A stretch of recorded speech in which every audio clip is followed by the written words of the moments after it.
Another pole for Max Verstappen and Red Bull. Another front row starting position for Charles Leclerc and Ferrari. Very promising for them.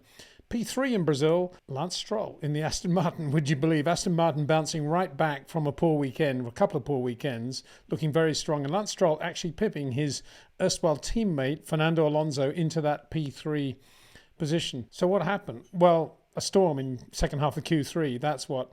It was weird at the beginning of Q3. The skies were jet black. It wasn't raining, and yet the track already was about a second a lap slower. And then the rain began to fall.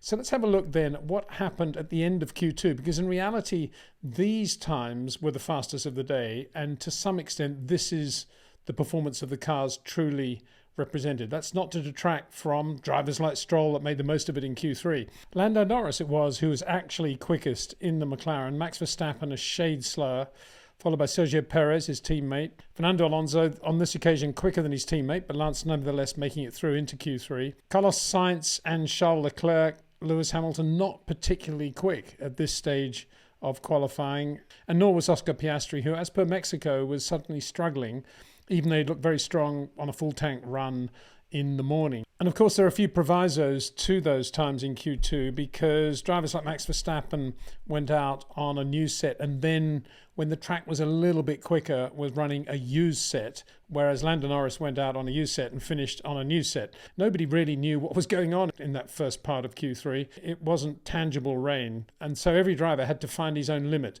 had to play around with the variables and had to feel the limit of the car and the balance of the car and dare I say it, the surface of the road. And this is where Max and Charles and Lewis and Fernando are so good. And I think it showed up today as well.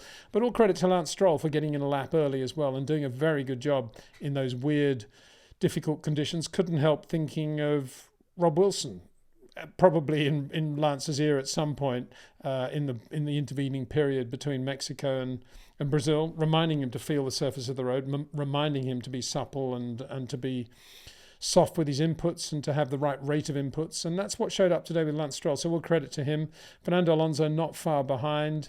Very good job from Aston Martin in general. Good recovery from then so far. Oscar Piastri, on the other hand, lost it big time coming out of the corner onto the straight. That all-important corner coming onto the straight, ran wide, had a big moment, as did Carlos Sainz actually at the end of the pit straight too. This is qualifying for the Grand Prix on Sunday, I should remind you. And let's have a look at the speed trap. Therefore, both Alpines were terrible today, but look at that. Quickest on the straight. What does that tell you? Not running enough downforce and obviously having very little drag in the car.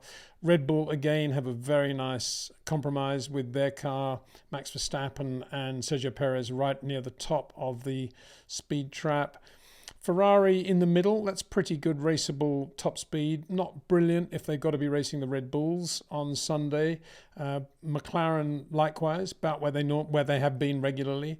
But look at Mercedes. Lewis Hamilton and George Russell almost last. 3.26, well, in the case of George, actually last. Both of them 3.26. Compare that with Max Verstappen 3.34.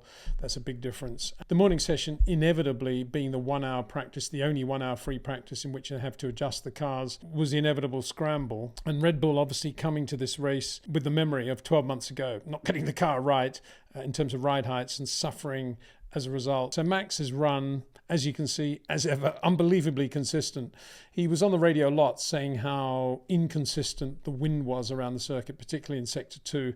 And you can see there 1 lap and 19, and that was he definitely had a moment in Sector 2 there, but then quickly got it back again and started with a 17.4, ended with a 17.4. So if that isn't good race preparation, I'd like to know what is, and pretty worrying for everybody else, I think. If you look at the top speeds, this is a Red Bull RB19, the class car of 2023, top speed 293, 290, around there. Everybody else in the 300s, so nobody else running anything like the same amount of fuel.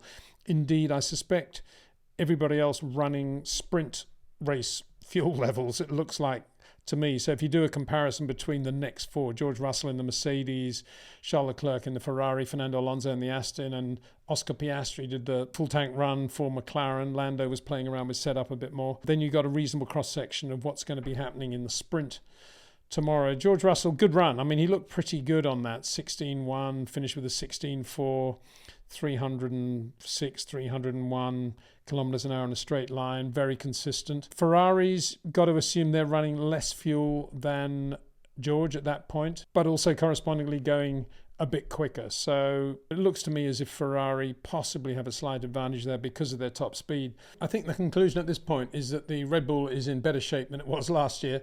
Not too difficult for them, I suppose, and they would have learnt from that anyway. And Max, again, really, really good when the conditions are changing, did an excellent job of adaptation. He may not have been on the pole today, probably would have been, but he may not have been. It was very, very close. But when the weather changed, the conditions changed, it was Max that went out and did the lap time. Really, really impressive to watch. From the triple world champion, from the world champion, he's already signed and sealed it this year. We've seen in the past many drivers, inevitably, somehow, the performance drops away slightly, but there's no sign of that with Max Verstappen. Still as hungry as a dog, wanting to win every race, every sprint, every race, every qualifying session, and looking really, really good at Interlagos today. Anyway, that was qualifying for the Grand Prix on Sunday. Let's see what happens tomorrow when we have the shootout and then the sprint race. Massive crowd at Interlagos. They're all loving it. There was even one sign saying, "Lewis, you're my favourite Brazilian." I think that says it all about Lewis Hamilton, doesn't it? Anyway, there we go. Thanks to Jetcraft. Thanks to Pitbox.io. Thanks to you. See you tomorrow.